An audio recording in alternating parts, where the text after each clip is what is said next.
नमस्कार दोस्तों, हिंदुस्तान उदय YouTube platform पर आपका बहुत बहुत स्वागत है। मैं हूं प्रदीप डवास। आरएसएस प्रमुख मोहन भागवत की ओर से एक ऐसा स्टेटमेंट दिया गया है, एक ऐसा बयान दिया गया है जिसके बाद भारत की राजनीति में एक सियासी भूचाल आ गया है। वार पलटवार का दौर शुरू हो गया है और हिंदू मुस्लिम की राजनीति को एक बार फिर से विपक्ष का कहना है कि बल मिलते हुए दिख रहा है। विपक्ष कह रहा है कि आरएसएस प्रमुख के इस बयान के बाद आरएसएस का और भारतीय जनता पार्टी का असली चेहरा सामने आ गया। आखिर क्या है वो बयान, क्या कहा मोहन भागवत ने, वो पहले जानना जरूरी है। गुवाहाटी में आरएसएस प्रमुख मोहन भागवत ने संघ कार्यकर्ता मिलन समारोह में हिस्सा लिया।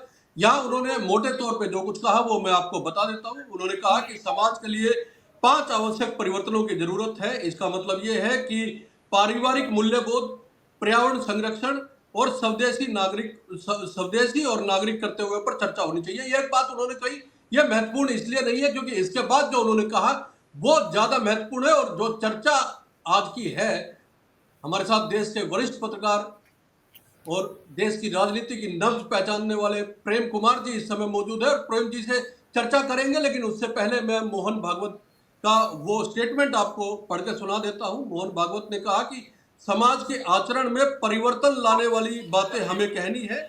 हम हिंदुओं को एक मानते हैं, ये उन्होंने बड़ी बात कही है कि हम हिंदुओं को एक मानते हैं, लेकिन कुछ लोग उनमें जाति के नाम पर भेद मानते हैं। हमें हिंदुओं को एक करना है, उनके सुख दुख में हमेशा साथ रहना है। जहां संघ की शाखा है वहां हम हिंदुओं को एक करने का काम कर रहे हैं और हिंदुओं को जल, जमीन, मकान, मंदिर और शमशान की हम सभी को रक्षा करनी है। इस बयान के बाद जैसे मैंने आपको कहा कि देश की राजनीति में सियासी भूचाल आया है। लगातार बयान आ रहे हैं, प्रतिक्रियाएं आ रही है विपक्षी दलों की ओर से। हम प्रेम सर से समझने की कोशिश करेंगे कि प्रेम सर, जल, जमीन, मकान, शमशान सबकी रक्षा करनी है, ये मोहन भागवत कह रहे हैं। मोहन भागवत कह रहे हैं कि हिंदुओं को एक होने की आवश्यकता है और कुछ लोग हिंदुओं को बांटने की कोशिश कर रहे हैं। आखिर कैसे समझा जाए इस बयान को और इस पे राजनीति किस वजह से हो रही है? जी जी, शुक्रिया प्रदीप जी। देखिए, रक्षा बहुत अच्छी बात होती है, लेकिन एक व्यक्ति अगर जहां रहता है वहां बोले अपने बच्चों को शिक्षा दे कि तुम लोग अपने आप को हथियार से लैस रखो, अपने हाथ में लाठी लेकर रहो और ताकि दिक्कत आए तो मुकाबला करोगे, इस तरह से अगर तैयार करते हैं तो इसका मतलब है कि कहीं ना कहीं है कि अपने पड़ोसी से ही खतरा है, अपने बीच रहने वालों से ही खतरा है, इसलिए हम अपने बच्चों को ये कह रहे हैं। जी तो एक व्यक्ति तो ऐसे सोच सकता है, लेकिन जो राष्ट्र के बारे में सोचते हो उनको तो इस तरह से काम करना चाहिए कि इस देश में कोई किसी के लिए खतरा नहीं है, और जहां कोई खतरा बनने की कोशिश करेगा तो हमारा संविधान है उस उन पीड़ितों का बचाव करने के लिए, और जो खतरा बन रहे हैं उसको सलाखों के भीतर भेजने के लिए उसके हिसाब से हमारे यहाँ कानून है। जी तो सवाल ये है कि क्यों आरएसएस प्रमुख मोहन भागवत जी को ऐसा लगता है कि उनको इससे रक्षा करनी है, उससे। अरे हम आजाद देश है ना, हिंदुस्तान के भीतर कौन बाहरी आ रहा है जिससे हमको रक्षा करनी है? क्या हिंदुस्तान में ही दुश्मन है क्या? मुख्य बात क्या, हिंदुस्तान में आप मानते हैं कि हमारे दुश्मन बैठे हुए लोग? इस बात को अगर समझे, अब उदाहरण के लिए जैसे मोहन भागवत जी ने कहा कि मातृभाषा में ही काम होना चाहिए, जी तो ये एक अच्छी बात है, इसका तो कोई विरोध नहीं करता है। तो लेकिन हमारे देश में ये मानते हुए भी कि बहुत सारी भाषाएं हैं, किसी एक मातृभाषा, एक राजभाषा पर सहमति के नाम पर हिंदी को लोगों ने माना कि हिंदी को संपर्क भाषा माना जाए और वो राजभाषा का दर्जा भी दिया जाए। विवाद के बावजूद मोटे तौर पर हिंदी जो है अब मान ली गई है, लेकिन अंग्रेजी फिर भी हमने नहीं छोड़ा। जी अंग्रेजी को साथ साथ बनाए रखा, और आज हालत ये है कि अमेरिका में डोनाल्ड ट्रंप की प्रशासन ये कह रहा है कि भारत से आए हुए लोग जो हैं अंग्रेजी बोलते हैं वो बहुत मुश्किल वाली अंग्रेजी बोलते हैं। हालांकि अभी नेगेटिव नारा है कि ऐसे लोगों को हटाओ, लेकिन इसी अंग्रेजी की बदौलत अमेरिका में हिंदुस्तानी छाए हुए हैं, ये भी एक फैक्ट है। अंग्रेजी जी हिंदुस्तानियों की एक सशक्त भाषा है। मैं ये जी उदाहरण इसलिए दे रहा हूं, अभी योगी आदित्यनाथ जी की सरकार ने 2 दिन पहले जो विधानसभा में कहा कि कामकाज की भाषा क्या होगी, तो उन्होंने हिंदी के बाद अंग्रेजी को बताया कि अंग्रेजी को काम की भाषा के तौर पर स्वीकार करना चाहिए। एक नई परंपरा वो गढ़ रहे हैं, अंग्रेजी ला रहे हैं, जबकि उत्तर प्रदेश में उर्दू दूसरी राजकीय भाषा है, उर्दू को वो दरकिनार कर रहे हैं। और इस बारे में अगर विपक्ष ने पूछ लिया तो वो कहते हैं कि उर्दू कठमुल्लों की भाषा है। उन्होंने कहा, इस पर भी अभी एक विवाद का विषय है। तो क्या मोहन भागवत जी की सोच और योगी आदित्यनाथ जी की सोच ही आपस में इतनी टकरा रही है? तो फिर जी ये देश को क्या एकजुट करेंगे? ये कह रहे हैं कि मातृभाषा में काम होना चाहिए और अंग्रेजी को जहां जरूरी हो वहां स्वीकार करना चाहिए, ये मोहन भागवत जी का एक साथ स्टेटमेंट है। तो वो अंग्रेजी से एकोमोडेट कर रहे हैं, लेकिन उनकी ही पार्टी, जिसको वो अपनी पार्टी मानते हैं और हमेशा दिखा संकोच नहीं करते हैं, वो योगी आदित्यनाथ जी अपनी उत्तर प्रदेश में अंग्रेजी को दूसरी राजकीय भाषा को रिप्लेस करके उस जगह विधानसभा में उसको जगह दे रहे हैं। उर्दू को रिप्लेस करके, रिप्लेस नहीं भी कहें तो उर्दू का हक था, दूसरा राजकीय भाषा है, तो आप अंग्रेजी क्यों थोपना चाह रहे हैं सदन में? ये एक बात है। बिना घोषणा किए हुए तो अंग्रेजी है ही अपने साथ, है ना? जी तो प्रश्न ये है कि स्थानीय भाषा को तो आप यहाँ प्रश्रय नहीं दे रहे हैं, ये एक प्रश्न है। हम क्या संदेश देना चाहते हैं देश में, किस बात पर कैसे देश एकजुट रहेगा, चाहे वो भाषाई हिसाब से, चाहे क्षेत्रीय हिसाब से, चाहे धार्मिक हिसाब से, कैसे सहिष्णुता पैदा होगी, सह अस्तित्व मजबूत होगा, इस सोच के साथ हमें बढ़ना चाहिए। कि कैसे विभाजन होगा, इस सोच के साथ बढ़ना चाहिए। भाई श्मशान की रक्षा करनी होगी, मंदिर की रक्षा करनी होगी बोल रहे हैं, तो भाई मस्जिद की रक्षा करनी क्यों नहीं होगी, या गिरजाघर की रक्षा करनी क्यों नहीं होगी? वो क्या उन दूसरे लोगों को बोलने के लिए छोड़ दिया जाए? तो क्या मोहन भागवत अगर हिंदू हैं तो ये भाषा बोले, अगर हिंदू नहीं होते तो तब वो क्या जी दूसरे धर्म के बारे में बोलते? श्मशान की रक्षा नहीं होनी चाहिए भाई, कब्रिस्तान की रक्षा नहीं होनी चाहिए अगर श्मशान की रक्षा होनी चाहिए? तो आप विभाजनकारी बात क्यों कर रहे हैं? आप देश को एक रखने की बात क्यों नहीं कर रहे कि किसी का न श्मशान खतरे में पड़ेगा, न कब्रिस्तान खतरे में पड़ेगा, न मंदिर खतरे में पड़ेगा, न मस्जिद खतरे में पड़ेगा? इस सब की बात क्यों नहीं कर रहे जो सिर्फ और सिर्फ मंदिर और श्मशान की बात कर रहे हैं? और ना हिंदू खतरे में पड़ेगा। यही सवाल है कि अगर जी खतरे में पड़ अपने ही देश में, अगर हिंदू खतरे में पड़ रहा है, अपने ही देश में अगर मुसलमान खतरे में पड़ रहा है, तो इसका मतलब दुश्मन इसी देश में बैठा है। कौन है वो दुश्मन?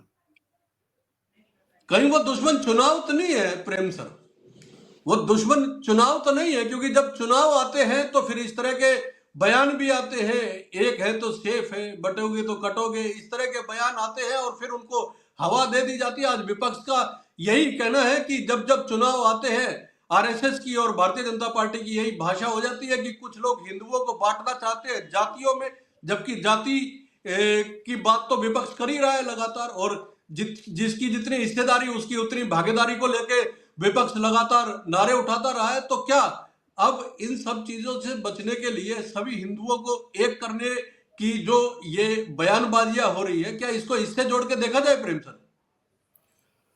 देखिए, वोटों के लिए लोगों को धर्म और जाति के नाम पर या किसी और दूसरे नाम पर जोड़ना आसान होता है। तो क्या आरएसएस राजनीतिक पार्टी है?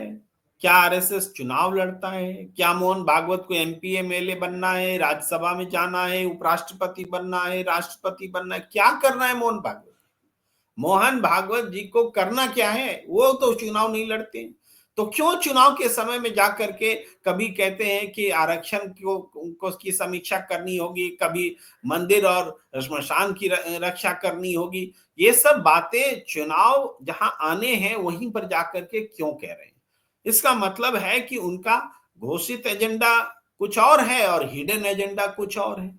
वो अपने आप को राजनीतिक संगठन नहीं मानते हैं और बात सारी राजनीतिक करते हैं, राजनीतिक बदलाव की बात करेंगे, और ऐसी बातें करेंगे जो राजनीति में एक परोसी जाने वाली बात होती है कि इसको मुद्दा उठा करके आगे बढ़िए। फिर भी एक बात है कि ऐसा नहीं कि मोहन भागवत हमेशा गलत ही कहते हैं। जी मोहन भागवत कहते हैं कि हर मस्जिद के नीचे अ, मंदिर खोजना गलत है, छोड़ दीजिए, नहीं खोजा जाना चाहिए, तो उसको भी पॉजिटिवली लिया जाना चाहिए। तो ये बात फिर बीजेपी के लोग मानने को तैयार नहीं होते हैं। एक तरफ मोहन भागवत कुछ बोलते हैं, दूसरी तरफ वो लोग कुछ और कहते हैं। वो 1991 का वर्शिप एक्ट भी नहीं मानते हैं, लेकिन मोहन भागवत जी शायद मानना चाहते हैं। तो ये डिफरेंसेस भी दिख रहा है आरएसएस और बीजेपी के बीच में। लेकिन मैं एक बात जरूर कहूंगा कि मोहन भागवत जी जैसे लोग जो आरएसएस को गैर राजनीतिक संगठन बताते हैं, खुद को राष्ट्रवादी कहते हैं, स्वदेशी का डंका बजाते हैं, तो ऐसे लोगों को देश की पूरी आबादी के लिए बात करनी चाहिए। सिर्फ मंदिर की बात नहीं, अगर धर्म की बात करनी है तो सभी धर्म के उपासना स्थल की बात करनी चाहिए। आप सिर्फ हिंदू धर्म की बात करते हैं तो इसका मतलब आप बाकी को खुद छोड़ दे रहे हैं। यानी आप 144 करोड़ के नहीं है आरएसएस। आरएसएस सिर्फ 144 का 84% लोगों का ही है। तो आप अपने आप को छोटा कर रहे हैं, अपने संगठन को छोटा कर रहे हैं। आप खुद को बड़ा बनाइए कि आप 144 का रिप्रेजेंटेशन करिए, आपका संगठन पूरे देश को रिप्रेजेंट करे। ये होगा तब देश एक होगा। अगर आप हिंदू की बात करेंगे तो आप निश्चित किसी और से एक्सपेक्ट करते हैं कि वो मुसलमान की बात करे, असदुद्दीन ओवैसी फिर मुसलमानों का मोहन भागवत हो जाते हैं, या फिर क्रिश्चियन का भी मोहन भागवत कोई और होगा, सिखों का मोहन भागवत कोई और होगा। इस देश में कितने मोहन भागवत हम बनाएंगे? मोहन भागवत जी को यह बात सोचनी पड़ेगी।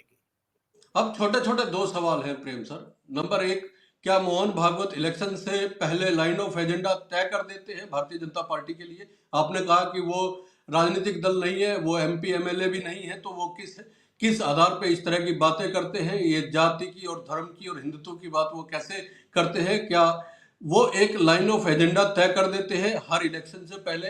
एक बात। और दूसरी बात, जो ये जातियों में बांटने वाली दूसरे लोगों का और लोगों की उन्होंने बात कही है, इससे आशय क्या है? इसका अर्थ कैसे समझा जाए? क्या क्या हिंदुओं में भी, अगर जातियों में ओबीसी भी है, तमाम तमाम जाति और जनजातियां हैं, हिंदुओं में भी आदिवासी है, तमाम लोग हैं। आज सवाल ये भी उठा है कि क्या फिर अगर एक ही सब लोग हैं तो फिर ये भेदभाव अब से पहले खत्म क्यों नहीं हुआ था? कम से कम 11 साल तो हो चुके हैं भारतीय जनता पार्टी को सत्ता में आए हुए, अगर उसके बावजूद भी यही एजेंडा एक चल रहा है तो इसका क्या अर्थ समझा जाए सर? इसको अगर बहुत सामान्य तरीके से समझा और समझाया जाए तो वो ये बात है कि आज की पीढ़ी न तो जाति लेकर आई है, और आज की पीढ़ी अगर ये दावा करती है कि उसने हिंदुओं को इकट्ठा कर दिया है और जातियों को खत्म कर दिया है, तो ये भी झूठ बोलने वाली बात है। न तो किसी कोई पार्टी या आज के लोगों ने जाति पैदा की है, और न तो आज की कोई पार्टी या संगठन है जिसने कि हिंदुओं में को एकजुट कर दिया है। जी दोनों में कोई बातें सही नहीं है। हिंदुओं को राजनीतिक रूप से इस्तेमाल आप कर सकते हैं, वो भी पूरे देश में नहीं कर पाए हैं। मान जी लीजिए हिंदी भाषी प्रदेशों में वो चीजें जहां राम मंदिर आंदोलन का इम्पैक्ट रहा, वहां तो आप मान सकते हैं। लेकिन आप इसके बावजूद कि महाकुंभ में करोड़ों लोगों के स्नान करने की स्थिति है, लेकिन वो करोड़ों लोग किसी राजनीतिक दल के साथ अलाइंड नहीं है, चाहे आप जितने दावे कर लीजिए। जी करोड़ों लोग तो हमेशा से कुंभ में स्नान करते रहे। इस बार जी कुछ ज्यादा लोगों ने स्नान किया है, उसके अलग अलग कारण है, लेकिन इसका मतलब नहीं है कि वो पॉलिटिकली किसी पार्टी से जुड़ गए हैं। अगर 40-50 करोड़ लोग बीजेपी से जुड़ गए होते थोड़ी देर के लिए मान लीजिए, तो बीजेपी को तो 35-36 करोड़ वोट मिलते हैं मोटे तौर पर। तो मैंने थोड़ा ज्यादा कह दिया है, 23 करोड़ है ये आंकड़ा शायद, 23 करोड़ है वोट मिलते हैं, तो ये 23 करोड़ और उससे दुगना लोगों ने स्नान कर लिया है। अगर 50-60 करोड़ बीजेपी के वोटर हो जाते तब तो कभी वो हारती ही नहीं, बहुत बड़ा 90 में 60% बहुत बड़ा प्रतिशत हो जाता वो, तो वैसा है नहीं जी। चर्चा के आखिर में सर सिर्फ 2 सवाल छोटे छोटे से, क्योंकि आपको भी किसी और प्रोग्राम में जाना है। पहला सवाल तो ये है कि जातियों का नाम लिया कि कुछ लोग जातियों में बांटना चाहते हैं, लेकिन जातियों के नाम पे वोट तो लगातार हर पार्टी मांगती रही है। खुद प्रधानमंत्री देश के कहते रहे कि वो ओबीसी समाज से आते हैं, और ओबीसी मुख्यमंत्रियों को बाकायदा बैठाया गया है अलग अलग स्टेट में जहां बीजेपी सरकार में आई है, सत्ता में आई है, सिर्फ ओबीसी और दूसरे वोट साधने के लिए। एक बात, और दूसरी बात यह है कि क्या मोहन भागवत के इस बयान से आने वाले जिन चाहे बिहार में चुनाव है या आसाम में चुनाव है, ये बयान आसाम में दिया गया है, तो क्या इस तरह के बयान से इन राज्यों की राजनीति पे और चुनाव पे कोई प्रभाव पड़ेगा? देखिए, प्रभाव तो पड़ता है, जी इसमें कोई अर्थ नहीं। जब आप जैसे ही मंदिर बचाने की बात करते हैं, श्मशान बचाने की बात करते हैं, तो उसकी प्रतिक्रिया होती है। अब असम का जो डेमोग्राफी है उसमें 35% के आसपास मुसलमान है, बाकी हिंदू हैं। कुछ जी बांग्लादेश से आए हैं, कुछ अपने देश के हैं, सब मिला के। तो जब आप 65% को पोलराइज कीजिएगा तो 35 पहले पोलराइज हो जाएगा। 65 तो होगा कि नहीं होगा मालूम नहीं, लेकिन 35 पहले हो जाएगा। तो चुनाव को आप प्रभावित क्या इसी आधार पर करना चाहते हैं कि हमारा ऑपोजिशन में जो है ले जाओ 35% और हम तो 65 पर ही लड़ेंगे, उसका जो भी इस साल होगा उसी से सत्ता में आएंगे। तो ये चुनाव जीतने का टैक्टिस हो सकता है, लेकिन जी देश एकजुट रखने का टैक्टिस ये नहीं है। देश के लिए काम करना है, देश के लिए बोलना है, तो इन चुनावी लाभ से ऊपर उठना होगा। और आरएसएस को क्या रखा है भाई, आरएसएस तो चुनाव लड़ता भी नहीं है, फिर वो ऐसी बातें क्यों कर रहा है?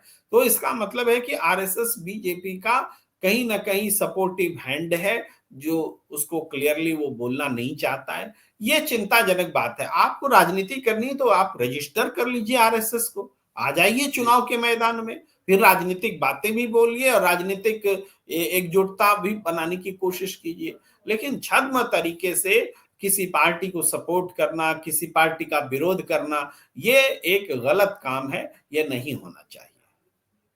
जी, किसी एक पार्टी का विरोध करना, किसी एक पार्टी के हक में माहौल जो है बनाना, परसेप्शन बनाना, ये नहीं होना चाहिए। ये प्रेम जी का कहना है। देश के वरिष्ठ पत्रकार हैं प्रेम जी, जब बोलते हैं तो निर्भीक बोलते हैं और बेधड़क टिप्पणियां करते हैं।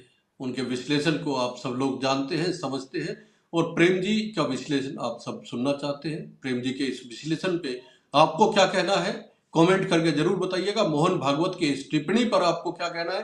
क्या हिंदू बटा हुआ है? हिंदुओं को एक करने की आवश्यकता है? क्या कुछ ऐसे दल हैं जो हिंदुओं को अलग अलग करना चाहते हैं? इस पे आपका क्या राय है? कमेंट करके जरूर बताइएगा। और ये शो आपको कैसा लगा? अच्छा लगे तो लाइक कीजिए, शेयर कीजिए और चैनल को सब्सक्राइब करना ना भूलें। प्रेम सर, बहुत बहुत धन्यवाद। नमस्कार दोस्तों। धन्यवाद।